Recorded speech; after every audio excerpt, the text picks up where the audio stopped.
Hello and welcome everyone to the latest Old Grumblers episode. We haven't done one of these in a while, so it is, how do you say, long time no see? When you say, see you in a while, crocodile, I guess that's what they're talking about. Today, we actually have some news. We're going to be talking a little about the show and tell that CA did about Total War. Very cool. Talking a little bit about Medieval 3, about Rome 2, Warhammer 3, Warhammer 40,000. You're not supposed to say 40K. I don't know why. I will. And then something else. With me, my co-hosts, Damders, and also Monsters. Those are short, not their full names. Perfect. What did you think of the show and tell? Distracting when you do your like pure Scandinavian accent. It's very. You're talking about that's how he always talks, right? Yeah. Yeah, what are you talking about? Stop it. I don't like it. So yeah, they did the show and tell, and we've all watched it all the way through. We took a lot of notes. We've all seen it equally. Between us, we have seen it mostly a little bit. Yep. Fred's seen it. I have a summary. I have seen it. I watched it with a lot of other people live in a chat room, and that was very fun. Would recommend it. Would not do it again. As much as I love this bit, are you going to keep this up for the full thing? Keep what up? Oh, sorry, my bad, pimp. So Skig's, my girlfriend just ate shit in the shower. Can you hear that? Anyway, what? Glossing over that. What? I just like a That's big stuff tumble. of your private life. I do not need to know. I just did a big tumble. Scappity boop piff. Right. So first off, we had medieval. We had Medieval 3, which of course featured the Holy Roman Empire. Which, wow.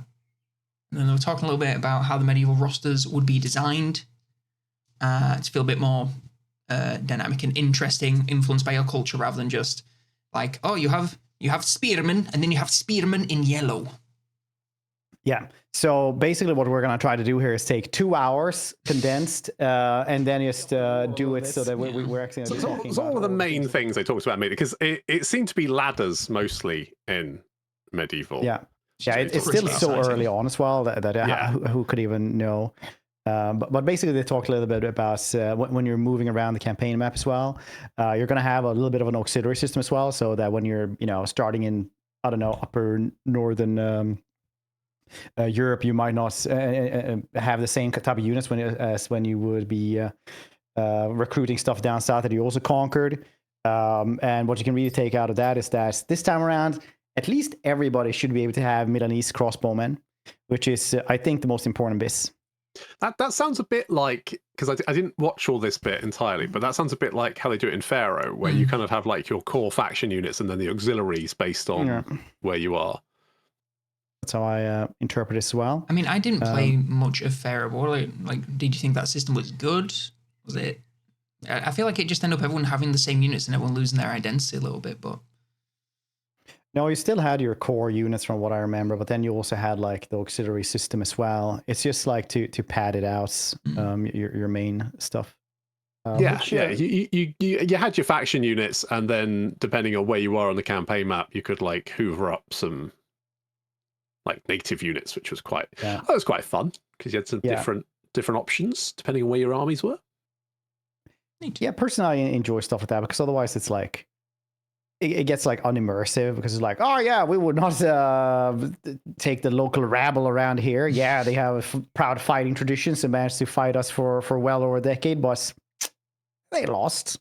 But I mean, that's not even actually that much of a new thing, is it? Because you used to be able to hire mercenaries in, I want to say, Rome 2, where the mercenary units you could get were based on which region you were in. Yeah. So they talked about that, how like the building structure is gonna go, and a little bit like stuff like that, and like very very early stuff, and a very funny clip of how they were a couple of dudes trying to like pull a ladder along, which was just one dude on one side carrying like 6 other dudes on a ladder. From what I really, and what I really took from that is that they have not managed to implement anti-aliasing better, yes, because in Warhammer 2 and 3, you can see like tons of ghosting, especially like if you're playing as Krokkar or somebody. You can see like the gold like kind of ghost after him. It's kind of leave a shine, and that it would like the really like it's a super pixelated like weird shine there as well. It was kind of weird. Yeah, I liked how they were like you could see the little people inside the tower climbing up the ladders. That looked very cool. Yes, and you're supposed to be able to like zoom in and look into the towers and like everything inside. If you could see people like fighting down the stairs and stuff, that would be freaking cool. Yeah. So there's a clip just at the end which is of like a load of dudes crowding into a building and some of them appear on the top. So I don't know if that's going to be like you can fight in the building, or if it'll just be like a structure that you a lot of the artists were shooting at their own colors as well, which is pretty funny. But it's like really early on. I'm not really sure why they're showing stuff, but then again, marketing cycles are really, really weird because there's no like, oh, you should have it like you should showcase it like 7 years in the before anything else, or you should show it like 6 months before, stuff like that. It's like everything's worked really when it comes to marketing. I mean, you say that, but, and everything's not worked as well. But you know, like we got Warhammer 3 stuff very close to launch, and so I appreciate them being more transparent and being like, look, this is what we're working on. It may not be ready, but you know, and as long as they get from there to where it needs to be, and don't just give us this. That's good. Yeah, honestly, I did the exact same like argument on stream, and somebody pointed like very accurately that as well. Like it's much better that they can gather feedback now, so if they don't have bad things happen later. So I've been corrected twice on the exact same thing. Yeah, I'm very into them being more transparent, to be honest, because we did have several years where CA was just a black box, and occasionally, you know, every 6 months they'd put stuff out, and then it was black box again. So I'm actually like. Great. They tell us that, you know, watch this, and then the end of July we'll have some more stuff. And you're like, all right, cool, that sounds good. Yeah, it has been a little bit quiet at the start of this year, but, you know, I think it's always quiet at the start of the year unless there's a DLC specifically planned. But I think we like kind of are taking it for granted how much better it is these days than it was at like the launch of Warhammer 3, which was just like nothing at all. Yeah. We get regular patches, we get regular stuff like this. It's good. Yeah, I mean, the start of Warhammer 3 was also just... You know, that was a disaster. They didn't want to do anything. They had probably been warned about like how the state of it is from QA before, and just chose to ignore it. You think they had QA that wasn't us? Anyway, and then it just became like panic mode, I think. So everybody was just like, our gamble didn't work and everything is bad. And then we told everybody it was going to be bad. And then like the people we were supposed to talk to were like, yeah, we knew this would happen. I'm guessing. Yeah. Right. So was there anything else in Medieval, or was it literally just those bits? It's that and a bunch of PR talk. Okay, we ignore the PR talk then. Yeah. So they talked a lot about like how the recruitment would be influenced by culture, tech, geography, basically that, and just showcased a bit of stuff. It is shaping up and looking really cool, but it is still very early on. So yeah, we'll see. So next.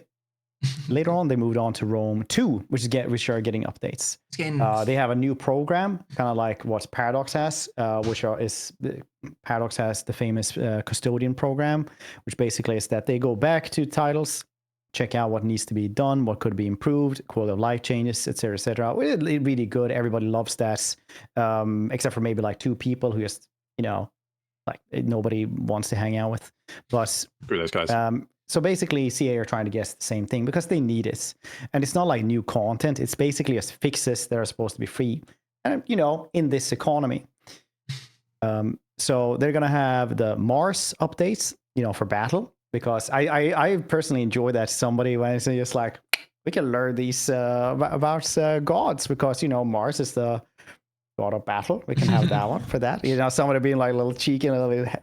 Like, you know, somebody is enjoying life. Reminds you of like the Potion of Speed update. Yeah.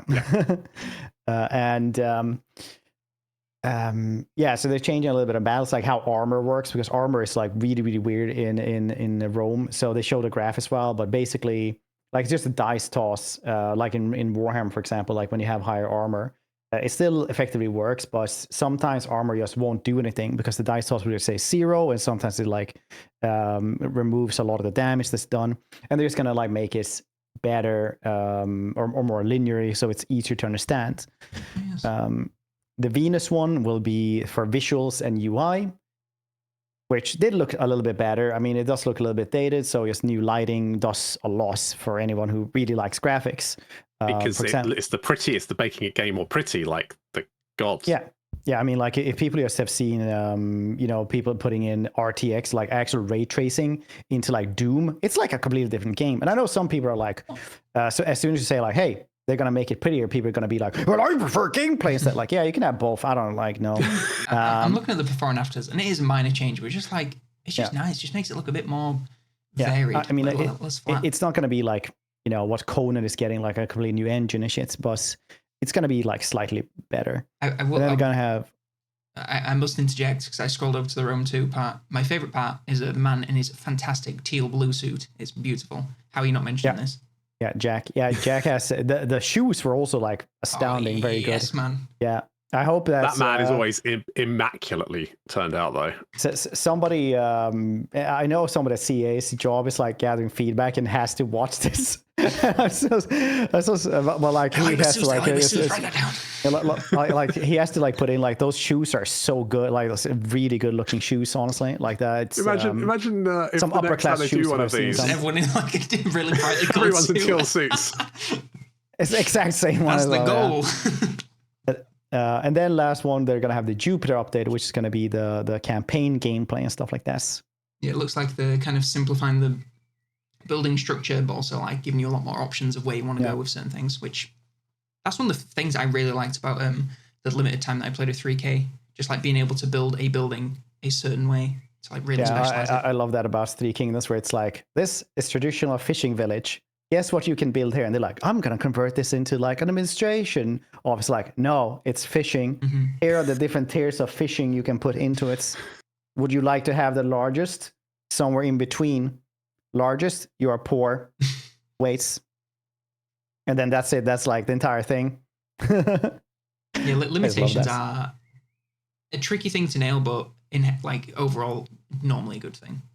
Yeah. It would have been so funny if they would be like sneaking in like, oh, this is the Uranus update as well. with the shit we didn't have time to do first time. Ooh. I want to do that crass joke. It's good. And later on, they also moved on to Warhammer 3, which is, the more important bits, I'd say. So they talked about the campaign AI, update 8.1, which is, the Bashiva updates. Mm-hmm. So it's just, I mean, I feel like they've been working on the campaign AI for years now. And eventually they have to manage to get it right. Like at some point, like this point, they're tweaking it all the time. So soon it's going to be good. I don't know. I'm glad low-key miss the original Warhammer 3 AI that would just run it down mid at you constantly. It was kind of cheeky. It was. I do remember being a demon faction was basically as soon as you met a faction, they were like, "Well, I know where I'm sending all my armies," and it was just constant like wave assault. Yeah, I mean, like that was also something they had to change because in Warhammer 2 they kept like they had kept the super player bias from Warhammer 2, and Warhammer 2 was insane. A lot of people still have like the nostalgia goggles for that game, but I like literally just got so mad at that because when you're playing like Norska, then it would be like turn 60, and then like Master Mundi would be like, I see you now, and I hate you so much. And he would just like send everything, and everybody in between would also already send everything. They're sitting there in Norska, like Hyos already invaded you. Malekith was like, I got my eyes on you. And then Master Mundi would have 3 like dinosaur army in Norska. The amount of times I saw like Malekith in Bretonia, I was like, what are you doing here? Like the donut is right there, brother. Go to that. Yeah, also fun fact, Corone was the closest capital, a second capital that Malekith could guess in Warhammer 2. I think it still is the second closest capital, actually. It's the AI in Warhammer 3 is so weird because sometimes factions will just go for you, and other times they'll have a buttload of armies. Current campaign I'm playing, I've got Takala. She's got like, I don't know, 9 stacks. Mostly disciple armies, but they're all just clustered around a settlement. And she's at war with me, and she's just like, I'm not going to do anything. Yeah, I guess that's the AI things they're going to fix up. Yeah, they like made it more, I don't want to say passive, but they made it like less aggressive, at least towards the players. But now all it does is just like hoard armies and not attack anyone. So somewhere in the middle will be nice. Getting them to attack each other. I mean, as long as the furthest away dudes don't attack you, like everyone close to me, yeah, fine, go to war with me. I don't care. I just don't want like to be invaded by people that I can't attack back, because that's just cheap shots. But they also went into siege updates for 9.1, which is going to be the Lord of the End Times DLC. And they're going to remove siege ladders. Apparently that's going to be a toggle, so you can have the ass ladder still if you want to. That's good. They're going to have generous siege rebalancing as well. And that's going to be really cool. They showed some of the new ladders, which looks really nice. I can't believe it's taken them this long to add it as an option to just turn them off. But I just guess it must have just been buried so deep in the spaghetti code that they've like only just like, oh, ladders, we found them. I mean, CA works so glacially slow with stuff. Yeah. I mean, Age of Wonders literally made a game, and then they made like 9 DLCs, and then made a Vampire DLC before we're getting like the first Vampire DLC in what, 10 years? Because it's 2016 the first one came out, right? Don't be saying that. I mean, Age of Wonders also beat them to the furry DLC this year as well. So, make the Beastmen. Yeah, but Age of Wonders had the bunny people. Okay, that's red. I need to get Age of Wonders. That was pretty good, actually. And they also showed off Bashiva, some battles without UI, because they didn't want to show UI, and discussed her abilities. She's going to have like a teleportation thing, which is very anime, which is cool if you like anime. I love her attack animations, like the way she just teleports around and just goes to town on people. I think that's great. So cool. And then you've got poor Carl just going, nah. What do I do? And it's really cool though, because in I think it's War of the Beards, you have a dwarf that has like rune magic basically. So he just like raises up his hammer in the air, and then he does chain lightning, kills a bunch of dudes, and then he teleports where the lightning strikes. I guess in the middle of battle, and just like keeps on battling. It's just pretty badass. That's pretty badass. So hopefully we might get something like that in the future, you know.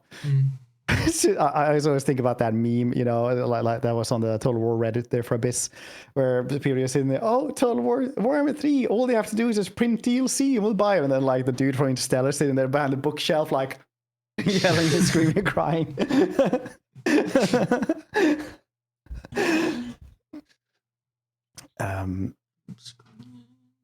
And they also showed off the DLC hero, Toyan, which, or Taoyan, maybe not Toyan, Taoyan. And that looks fine. You know, merciless, anti-large, cool beans. If they have, I didn't see their stats, or I didn't remember. Those are getting more changes to the Gatemaster, Alchemist, Archimist skill trees, rework tech trees.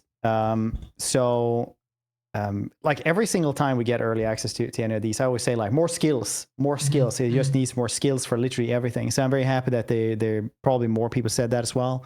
So we're getting more Gatemaster. Well, obviously it's not just our testing that makes them balance stuff, I hope. They also reworked the tech tree, build it from scratch. I got to go into the chat and say, good thing when you build up from scratch, you could keep the goddamn horizontal scroll bars. Because it's like that much as well. It's like insane. Well, like, we're making it so it works in every single resolution. Okay, well, which one do you design it after? Because it doesn't fit any goddamn resolution. I've checked. It's just insane. Even when you have it, like, I get so upsetty. I don't know. I mean, it was the first thing I checked. Yeah. And then some unit recruitment changes. They're like taking the long mouse down to tier 4. It was good. They weren't really tier 5. They were really good for tier 4 though, so that's cool. Like I've been looking at like what factions have been, because we've been talking about this. So I was thinking about it, like really need a rework. And Cathay is like not one of those that's like really bad, but they just need like a little something. So hopefully this will like really give them some zip. That'd be nice for them. I have Cathay as one of my favorite factions because I like the boring ones like Bretonia.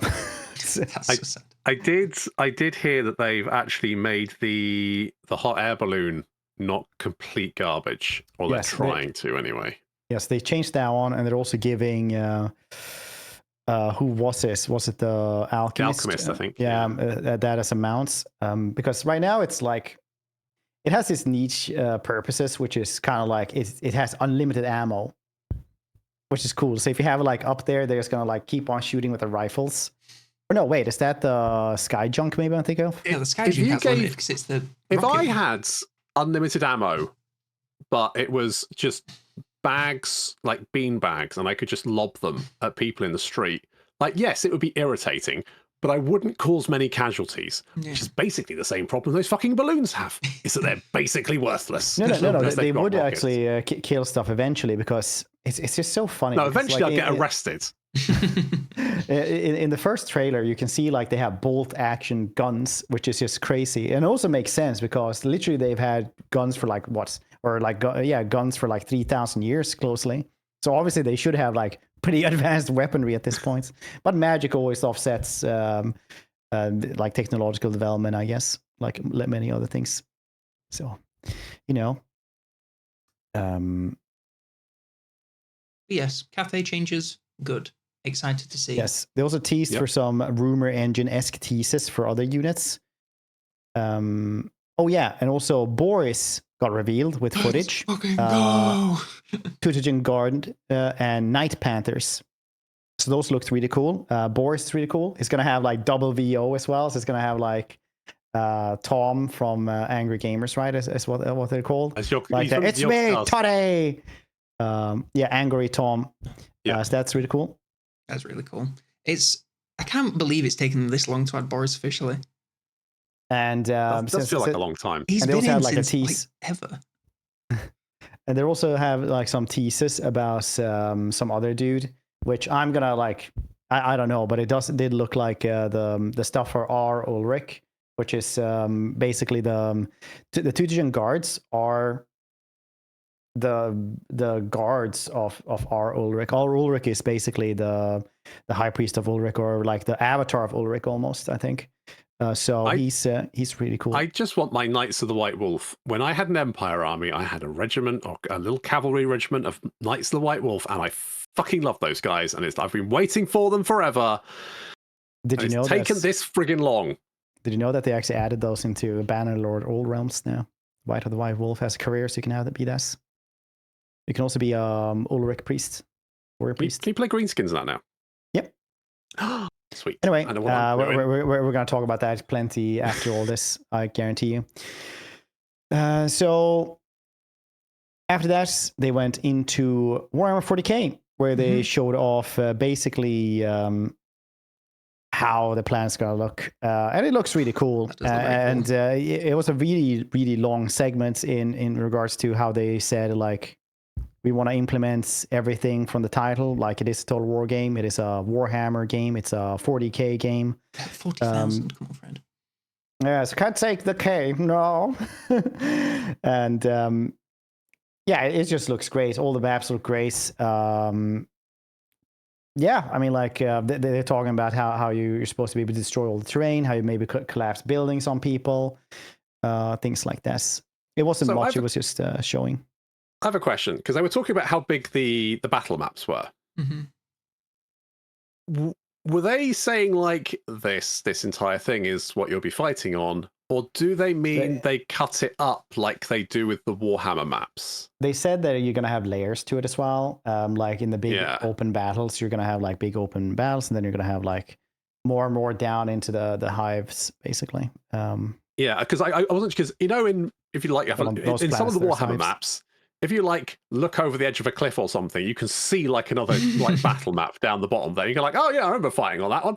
And I'm wondering if that is like, oh, here's a big battle map. We just cut it up so you fight on a smaller part of it, or whether they just go, no, you just have this big map and that's what you fight on. That's what I wasn't quite sure about.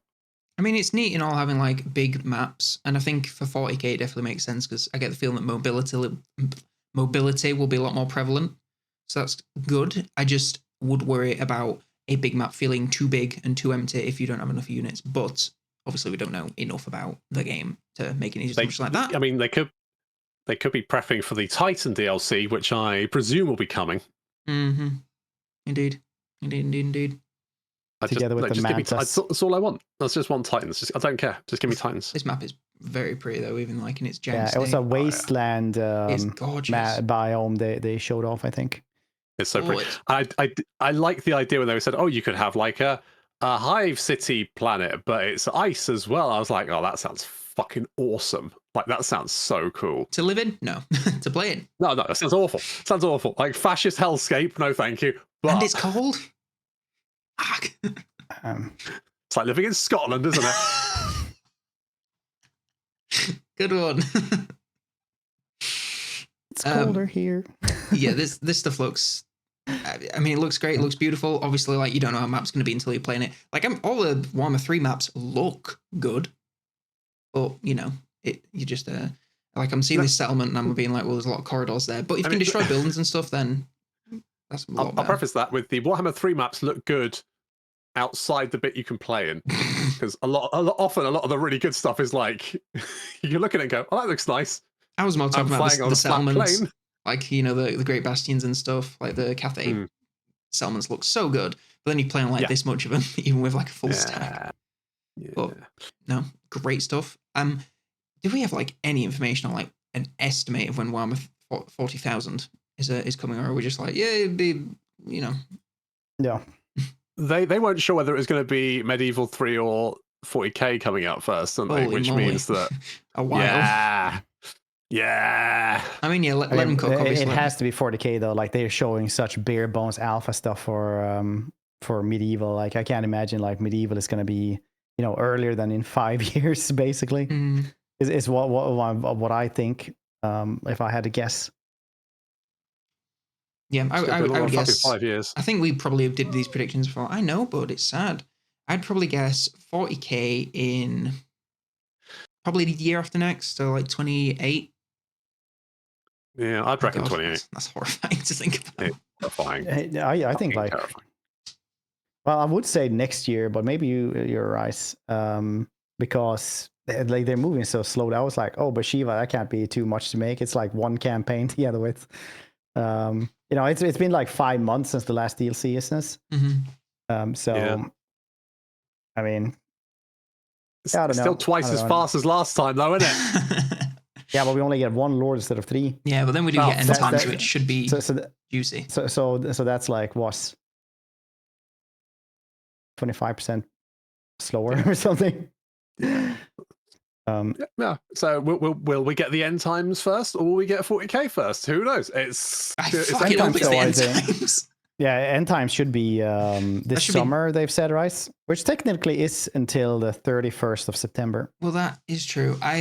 I would not be surprised if end times gets pushed to winter or autumn, at the very least.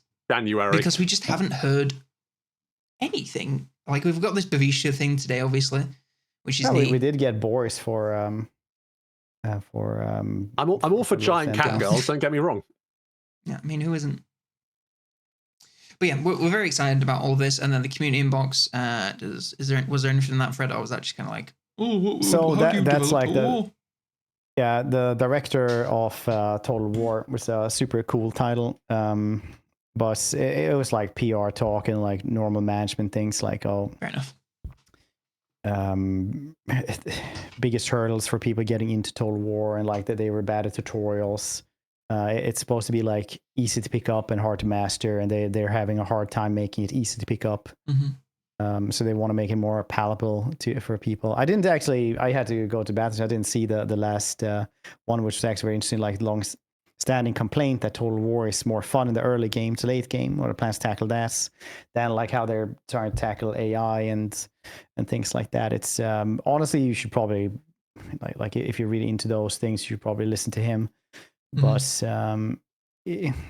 he's been at it for a long while, so it does make a lot of sense. But also, it's like, what can you really say as well, right? So it's mainly PR talk. It's like, yes, we acknowledge these are things, you know. Like AI has to be fun to play against, and but while also being hard, because we don't want to just put in more health on stuff. Like, all right, understandable. Good day. Got my dinner delivered. Oh, look at that delivery. Pretty sweet.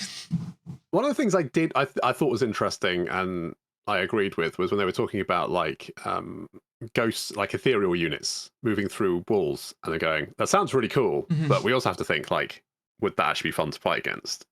Yeah, how would that work in the game? And like, that would be really difficult to actually get working. Like, it sounds great.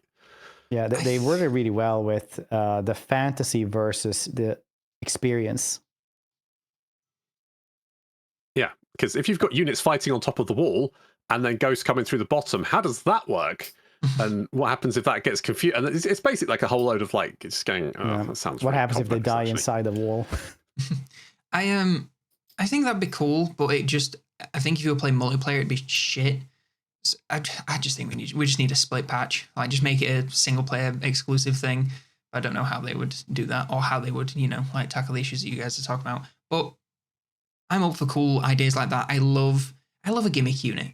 It's like, yeah, ghost units are kind of, most of the time, a little bit shit. But if they can go through walls, and they can, like, I don't know, maybe flank super easily, like they can sometimes phase through units a bit easier, like, that makes them really good. That makes them really interesting units to use. It's like the what's the Dreadmaw that can go underground? Really, really cool gimmick. Love that for just that alone. Yeah, I mean, it's one of those things that Warhammer, I think personally, is really, really bad at counter mechanics. Like, oh yeah, ghosts can go through walls. Just upgrade your walls then with wards, so the ghost can't.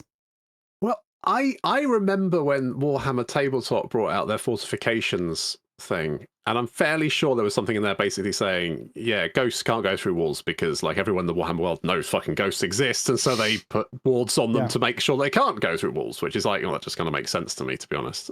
Yeah, so in Warhammer they do ward the ghosts, the walls for ghosts and things like that. So I mean, you could then make it where it's like, tier 1 walls don't let ghosts through, but then tier 3 walls or tier 2 walls or whatever don't.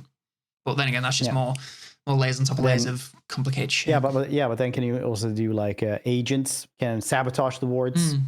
Yeah, and it's actually like more valuable. Counter mechanics on counter mechanics. Definitely. Yeah, lots of cool stuff. I mean, we said this when it was the anniversary show, but it's like we do live in it a little bit, so we may not be showing it, but it's a pretty exciting time to be in Total War because there's a lot of cool stuff coming. It's probably going to be the most exciting time in like 2 years, like we said, 2028, when we start seeing all of this stuff. But hopefully we've got Nagash later this year. We've got Bavishka. What was it? Bavishka? I'm never going to remember. Bashiva. There you go. I've been saying it wrong constantly. It's fine. Yeah, we've got lots of cool stuff coming, and that's only good. Like, even if you don't care about Rome, again, these like free updates, it's good that CA giving them to us for free, because they would not have done that like 5 years ago. No. So overall, if you're looking at this for QA purposes, CA, good job. Keep up the good work, sweeties. Good. Yeah. More blue suits. Personally, I really like the Rome 2 updates because it does hint that they want to go back to other things as well. Maybe even fix up Attila, maybe fix up, the last things for 3 Kingdoms, things like that. So I would love them to go back, because 3 Kingdoms at the moment is a fucking mess. Well, it's not that bad. No, it is. It is, because of those stupid council mission things they put in there.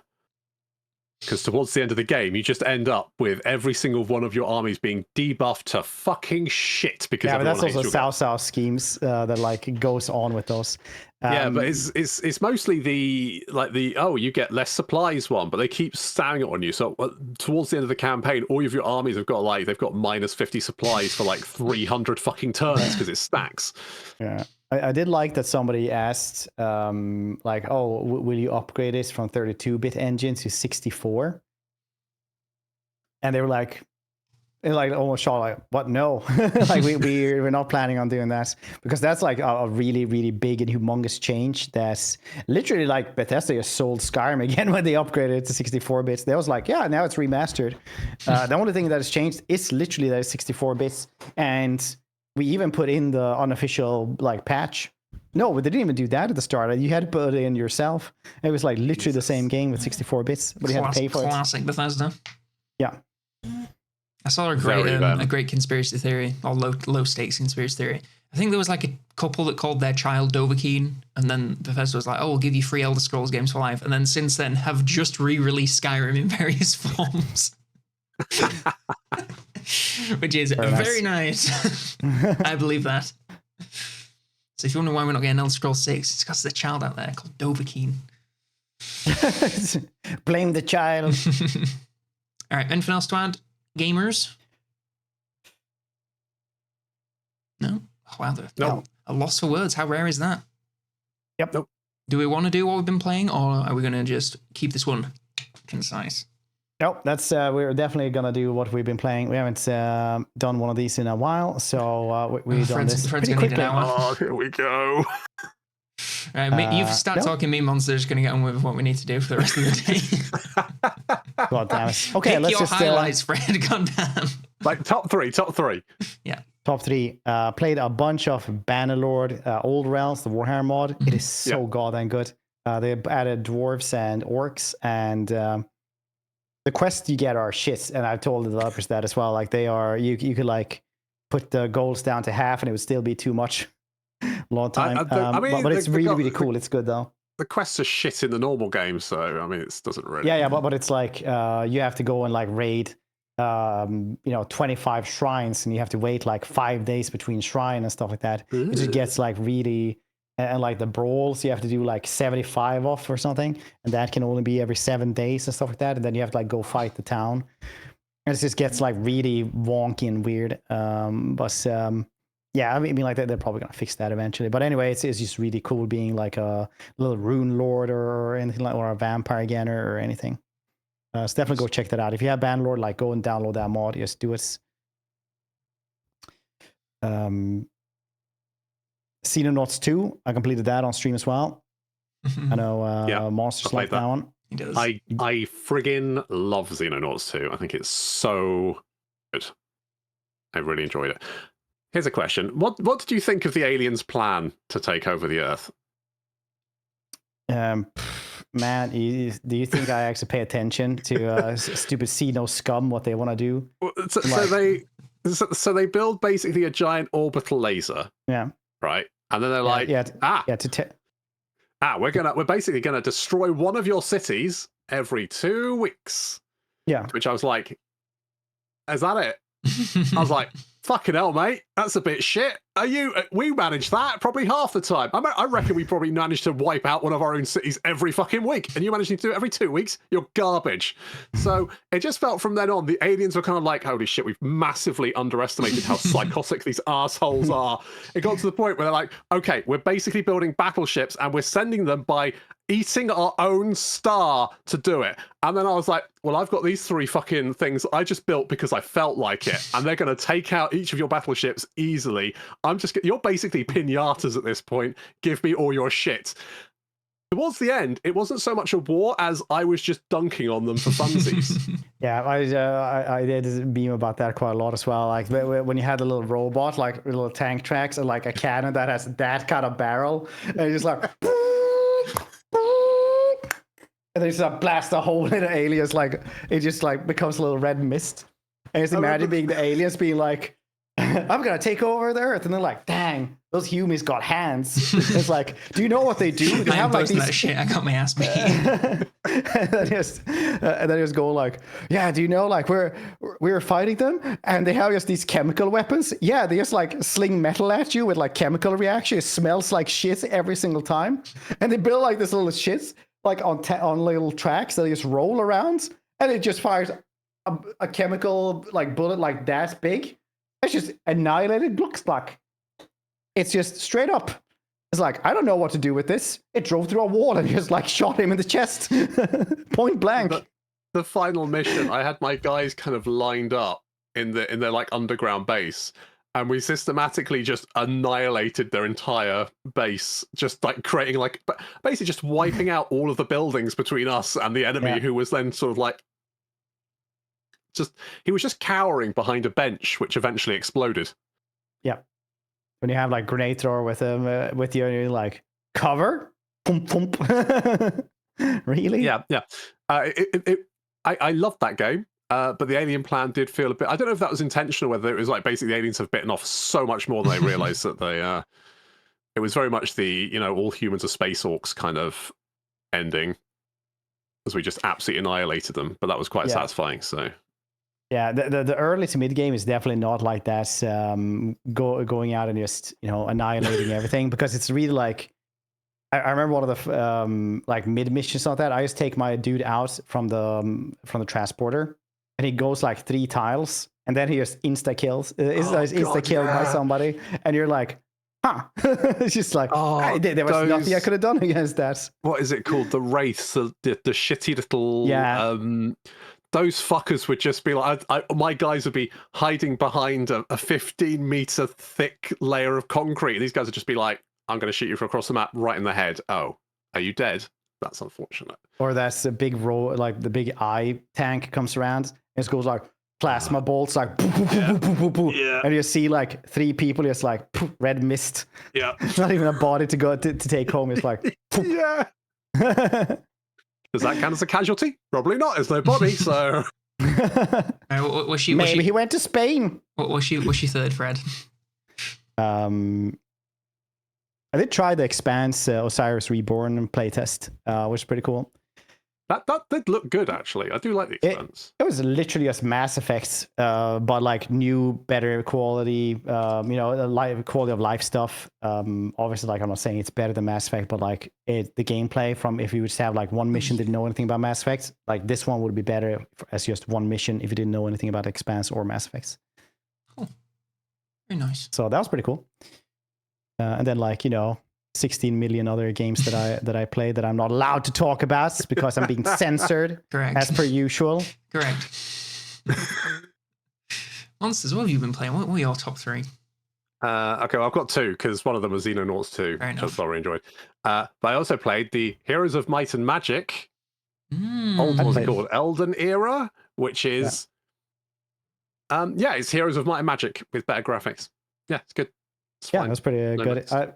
First day, if you played it more than normal, if you played like on hard or impossible or anything like that, the developers just came into the stream and it's like, this is not bad. This is not balanced for this. It's not made for this difficulty. Oh no, you shouldn't do that. And I was like, oh, that explains this. I did play. I was playing on normal, and I was just having a lovely little time. I was wandering around. I was enjoying myself, and then I came across the only enemy remaining because he'd gone around murdering everyone else, and I got my ass handed to me. Yeah, and you're like, this is a pretty good army. It's one against everything, and he's like, my army is 10 times larger. It's like, anyway, I'm coming straight at you. I'm going to delete the best stack of units. And they're dead. Right, okay, so now the rest of your army's going to die, and game over. Thank you very much. Yeah, that was... Sounds fun. It was nice. And I also played the Age of Wonders 4 DLC with bunny people in it, which was also great because it's nomads, and you just get to move around, and you have, like, cities, and you can pack them up, and then you can, like, suck up all of the delicious resources nearby, and then move around, and then sit you down and suck them up again, and then you can keep doing that. And that's really fun, and I really enjoyed that. However, I did lose the game I was playing because I lost on points. I think because you only have a few cities, it's basically like, well, you don't get points for cities, do you? So I wiped out like 3 of the factions, and then the last one was like, yeah, but I won on points, so... Which was bullshit, but still. It was very good. And bunny people are great. No notes. 10 out of 10. The Nomad one was really fun with the Chosen Destroyers, where if you kill another city, you get like better. Like your moving town got way better. Yeah. Yeah, so I really like that play style. It's just it's really different and really fun. The Space Odyssey DLC for Age of Wonders, from RimWorld when you get the ship. I haven't played that yet. I keep meaning to. Oh, dude, it changes the entire game so much when you play one of those. It's so much fun. Need to do that after Expedition 33. Autumn kills me. Correct. Yeah, she's got it in for me. My trip this week is just sit outside your house and just stare through the window like, is it playing it yet? Is it playing it? Like a moth. I checked when we did the last one, and unless we've recorded one and I haven't added it to the playlist, it was on the 20th of February.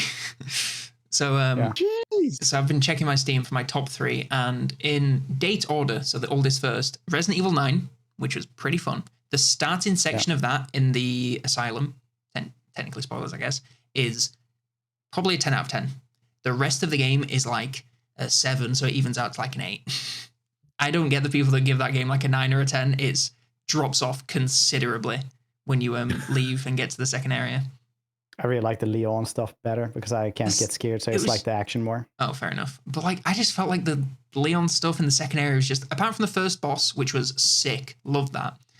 It was just very long and like not much really happened. It was just very much like, oh, you need to go get these MacGuffins to do this thing.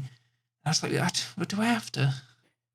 I mean, it's a Resident Evil game. That's usually how they go. It's yeah, but look at this really cool. There were MacGuffins in the Asylum, and they were interesting MacGuffins. I loved playing as Grace and feeling scared and then coming through the same area as Leon and just being like, I don't give a fuck. Just like stomping everyone's heads. Yeah, it's so much fun when you just changed to Leon the first time and like it just like doom music just starts. Yeah, you might as well. It's like, oh no, you're not trapped in here. I'm not trapped in here with you. Their own thing. Yeah, it's so good. It's a good game. I did enjoy it, but yeah. And then it's really one of those games where it's like it's too short for being like $70 or whatever it is. Yeah. But it's good still. Definitely. And then after that, which one do I want to talk about? Rue Trees Are Dead. This is not an old game, but like an older game, like not super recent. But holy crap, this game is so good. It's so good. So brief synopsis. There's like a plane crash, and these members of this really like rich, powerful, semi-famous family die, and then you have to fill in this family tree to solve a mystery from this person that's asking you to do it. Try not to give too much away. And it is just so gripping. It just gives you this big family tree and is like, right, good luck. Here's a few names to get you started. Here's a few resources, and then that's it. You use like a 80s and 90s computer to like search up different articles, search through various like publications, like magazines and stuff. It is so fun. It's such dark shit, but oh my god, it got its hooks in me so bad. You're so young. I'm looking at the trailer. I'm like, that's like the 80s, didn't? No, it's 80. It's 88 or something, or like 90. I can't remember. It's the 80s, it's the 90s or something in the. It's 98. All right, same day. That's where the 8 was coming from. I just got confused. It's fine. It's like Netscape. Shut up, it's fine. I just got the 8 confused. It's fine. I'm turning to dust. The game is good. Okay, that's what matters. My remembering of the dates is not what's important. Fuck's sake. Now I'm being bullied. No, you're making us feel bad. Like, gonna go back to the 70s when you're with your Nintendo 64. Anyway, yeah, the game rocks. It hooked me super duper. Like, just I was so locked in, and that was fantastic. And then the most recent game I've been playing, I'm still playing, is Tomodachi Life on the Switch. Which I'm just gonna say that game has 97% positive reviews on Steam. Phenomenal. The second, because there's the first case and then the second case, which follows on from the first. The second one, there was just too many people that were disconnected that I couldn't fit them in my brain. So that's just me. But the first case is just, it was a transcendent experience. It was brilliant. Truly a 10 out of 10 for that first part. It was excellent. But yeah, I've been playing Tomodachi Life, which is, I'm sure most people know by now, but it's like the jank Nintendo, you run an island full of Mii's and just get them to interact and do weird things and buy them clothes and things. And it sounds and looks so boring, but it's just so much fun. Making your little guys, seeing what they got up to, and just having like a nice chill time. Like, I'll just log on for like 15, 20 minutes. I like move some people around. I'm like, oh yeah, well, I need to progress. I want these two to progress their relationship and stay happy, feed everyone. It's just a good time. It's just nice and chill. What was it called, you said? Tomodachi Life, Living the Dream. This is big online right now, so you two are showing your terminally not online-ness. I got work to do. I have to find time to watch just the two shows I try to keep up with. Oh. I was thinking about that as well. Like when I was young, you see, I also watched all of the artsy stuff all the time, the ones that make you feel. But then after a while, you don't have time anymore. I don't have time to feel. That's very sad. And now I'm just trying to watch stuff that makes me laugh or smile or not think, Because same. I can't be bothered to watch sad shit anymore. It's too depressing. I need Play obscure. Stop trying to get an excuse. It's gonna break me, Autumn. Exactly. I'm gonna be a wreck. You will feel it will destroy you and punch you into a bunch of tiny little pieces, and then you'll feel reborn. Like, I'm going to watch you suffer. Correct. I can't wait. But yeah, that game rocks. It's great fun. It looks really boring, but like you just get playing it and it pulls you in. You do have to have a bit of like coming into it with your own plan of what me's you're gonna make. Because if you don't have any ideas, then you're just going to sit at the creation screen, not doing anything. But I've just been like, all the media, I will just pick out like random characters from it. So I have like Hannibal and Will Graham. I have Max and Chloe from Life is Strange. I have people from like TV programs and stuff. I have just all these random like couples of people from various media that I just throw them in there. Now kiss. Yes, exactly. Now kiss. Hannibal and Will Graham, they're living in a house together. Their group name is the Murder Husbands. It's brilliant. What more do you need? So yeah, that's what I've been playing, and I've been enjoying it immensely. I've been having a great time. Yeah. Nice. Is there anything else anyone would like to add? This is a rapid fire. We're under like an hour. I started recording like 10 minutes before. We had the 6-7 at the start. It was brilliant. It was great. It's hot stuff. Mm-hmm. Fred's that person at the end of a long meeting where everyone's like, "Oh, thank fuck for this," and everyone goes, "Is there any more questions?" And Fred just goes, "Yes, I've got this 15 points that I want to raise." Reminding the teacher and it's all fucking nonsense. It's all just nonsense as well. Like, how many planets can you hold? A handful. A handful of planets. I'm like, you don't just go, I don't know, it's going to be around like 6 or 7. Like, you just be like, no, stop it. Absolutely fantastic. I need to find time to actually play one of those games. If I was going to recommend any of those 3 to you two, Root Trees Are Dead, I feel like you two really, it just engrosses you. It's great. You do need a bit of time to like just be on it and think and be immersed. But if you can do that, then perfect. I will play it after I played these 5 other games. But one of them is Crimson Desert. So okay, well, see you in like 6 years. Then. I'm adding it to my wish list. That means nothing, but thank you.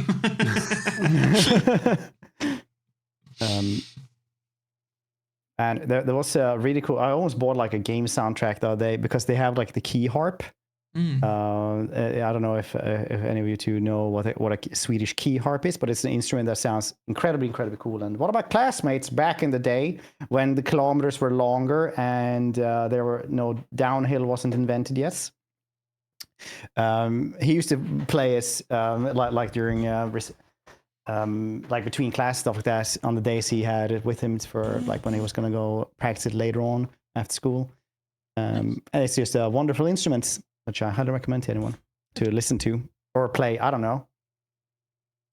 And if we're going to talk about game soundtracks, I'm just going to plug it one more time because I'm so excited. Probably by the time we film the next one, I will have been to see the Claire concert. I'm so excited. It's like nice. Ooh. Yeah, it's on the 28th of May, so I'm so that's going to be so sick. Paradox is also having a live concert for all of their stuff. Paradox is having a live concert with all their stuff. Oh. I need game right now. So we can all meet in Stockholm and listen to us. Oh. I'd be down if someone invited me and I could get my tax back. Yeah, Paradox, bring us in. We'll review your music. Yeah, we'll cover it on the podcast. We'll sit there and do a live episode whilst the thing's going on. Yeah. They're sitting there like, I like this one. Oh, I remember this. 4.5 minutes later. And the next one. I heard this one. I haven't. Which one is this? What? Wiki 3? I didn't play that one. I would happily do that in exchange for a ticket to Sweden. Yeah. For all of our stay to be paid for, and also for a free bar as well. For those 3 things. All these minimum requirements. It's basically nothing. You got us. We are easily bought. Well, I guess that is our under the hour episode. Thank you, everybody. That's crazy. Yeah, thank you everybody for tuning in, listening, and if you made it this far, give it a like. Yeah, What games have you been enjoying in the last couple of months? I want to know that as well, because I steal those ideas for the stream, which I stream set later on. So yeah, I'll even say like I stole it from you. I won't, but do tell us, because I do read all the comments, but not too often, because some of you are very mean. So a little bit. Hope everyone enjoyed, and that's it for us today. Goodbye. See you next time. Bye bye. Bye.